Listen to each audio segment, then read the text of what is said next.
Well, on today's episode of One Man's Trash is Another Man's Township Ordinance Infraction, we've got a discarded Ryobi hedge shearer.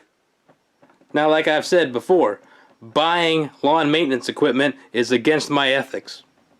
So when a friend gave me this that they pulled out of the trash, we let it slide. Garbage day! And what we ended up with is a slightly dirty but very new looking Ryobi trimmer. Now, you never know what's wrong with these things, and they were discarded for a reason, but we're going to dig in and see what we got.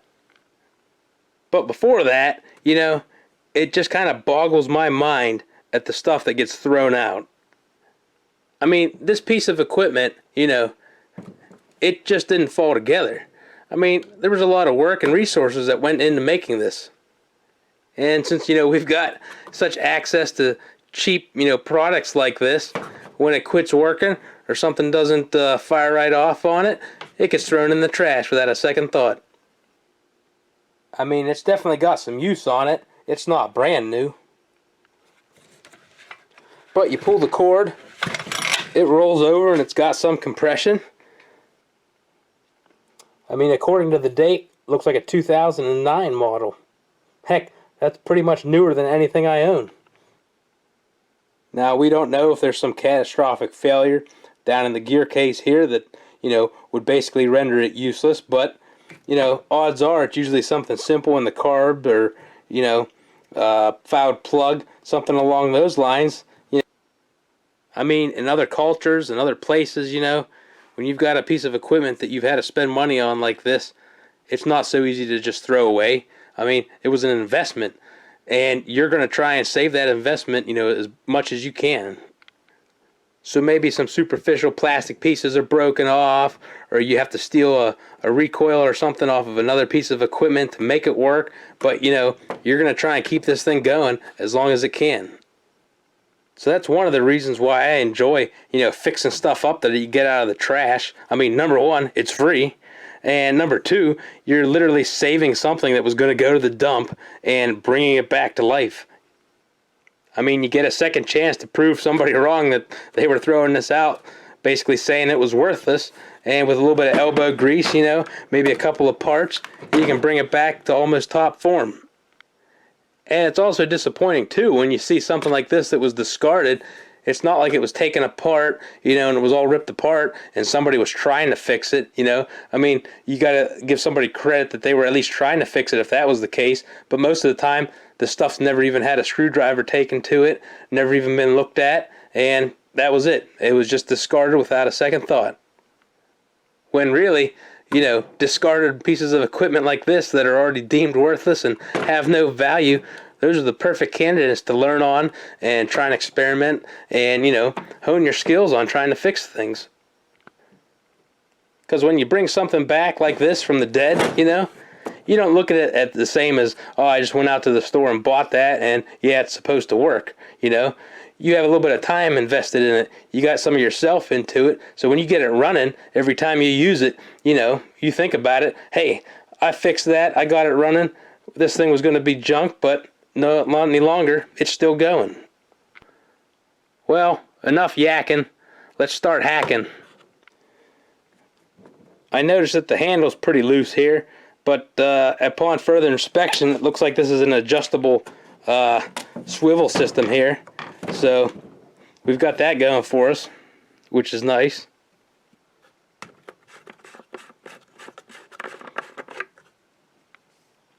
Not much in the fuel tank.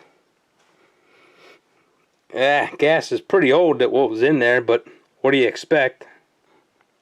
And actually, there's contestant number one, the fuel line. It's just sort of hanging out here when it's supposed to be going into the tank. This is one of those tanks where the fuel line just goes through the smaller hole in it, and it just seals itself off from the tension on the fuel line. Same method as on the weed whackers, and as you can see here, they've cracked and broken off. Well, if that's the only problem this thing's got, well, that's a pretty easy fix. You just got to have the right size fuel line. However, being skeptical, You never know if there's something else. Carburetor might be plugged up, or you may find some more fuel leaks after you get it back plumbed up again. So we'll pull the plug out here and see what we got. Yeah, a little bit wet, but I don't see any aluminum chunks on there.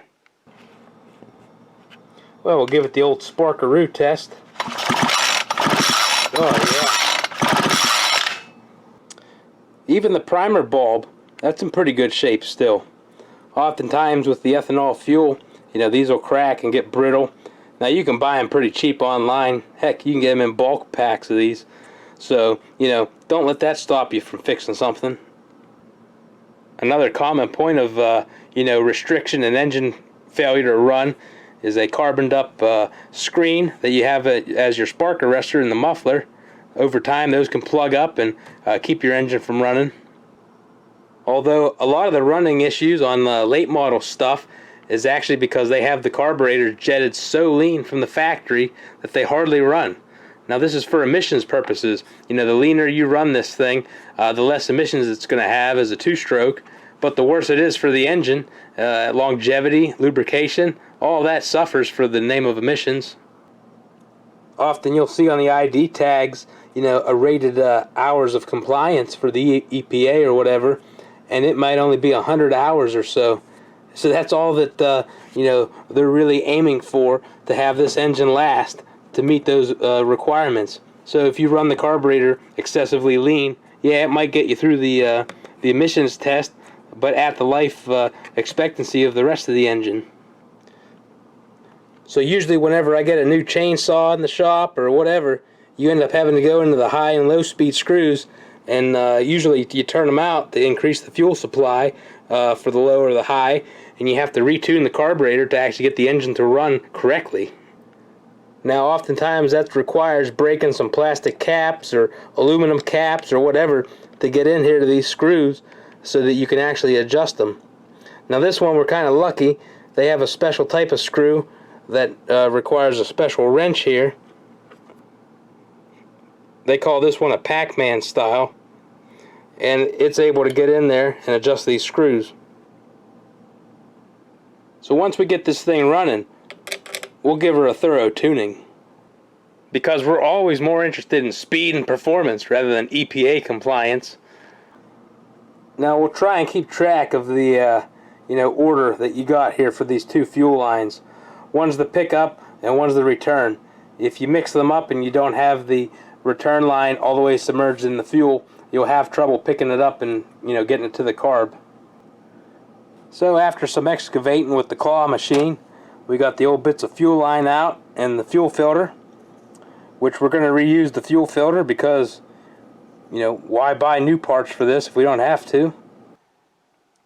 So by forensically realigning the fuel line broken ends there, we were able to determine which one was the fuel filter and which one was the return. And in this case, this is the intake and this is the return to the tank. So we've actually got our legit name brand Tygon fuel line here. Buy once, cry once every time you use it. But luckily this stuff goes pretty far on small engines like these. And we're going to reroute these fuel lines, throw in some fresh mixture, maybe with a little splash of seafoam, and see what happens. Another common issue is just gummed up and dirt and stuff, gel that gets inside the carburetor. These small engines have very tiny jets, and they're really sensitive to any dirt and contaminants that get into the fuel, and they sit in here over winter time. There's moisture that gets absorbed into that ethanol fuel, and it gels and creates this pasty substance and all sorts of nastiness. So a lot of times just a thorough cleaning of all the pieces inside here, take it apart, being careful to take track of the gaskets and all the orientation of the plates, and boom, you're back in action. Now sometimes the diaphragms, they'll get hardened with age and they'll quit working. They won't let fuel in through it because it won't open up the needle and seat. But the good thing is usually you can get those diaphragms just by themselves for like a couple of bucks online. They're pretty cheap. So if you take it all apart and you find out that it's a bad diaphragm that's causing you issues, you still might only be a few bucks out if you got to fix it. Now here's something that sometimes trips people up. There's some very odd sizes for these small engine fuel lines. Okay, smaller sizes, you know, they go by the ID and the OD.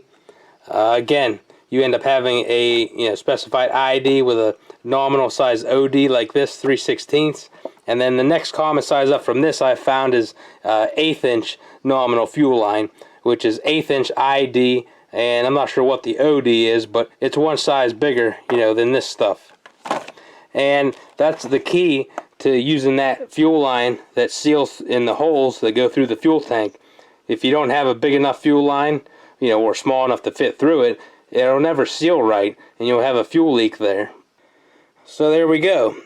We whittled ourselves a new air filter, put the new fuel lines on, and we'll go give this thing a try. Well, it's beautiful weather for lawn maintenance, so we'll see what we got. Find out if we got those lines hooked up right. Yeah, it looks like it.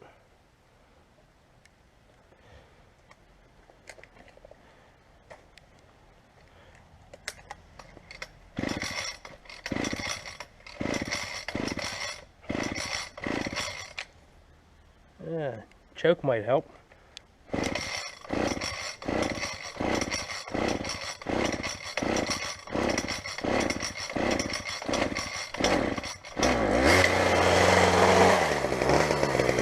Boy, that thing wants to go.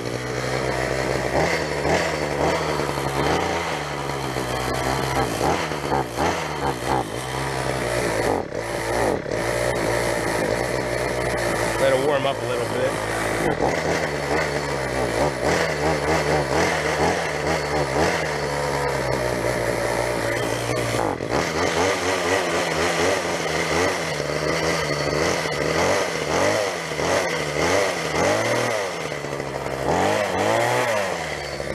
Can't beat that.